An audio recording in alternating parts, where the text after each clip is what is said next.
Hello, in this video I'm gonna show you how we can enter for the pairing mode manually on your Sennheiser True Wireless 2nd generation.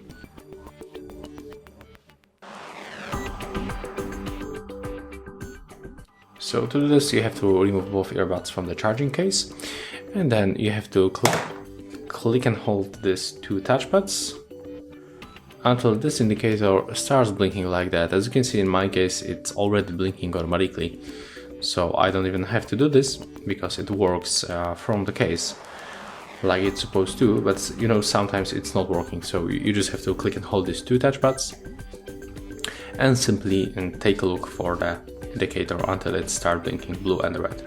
Next you can just simply select them from the list and you will be connected with your phone, and also we can use this Sennheiser application to get more features of your earbuds.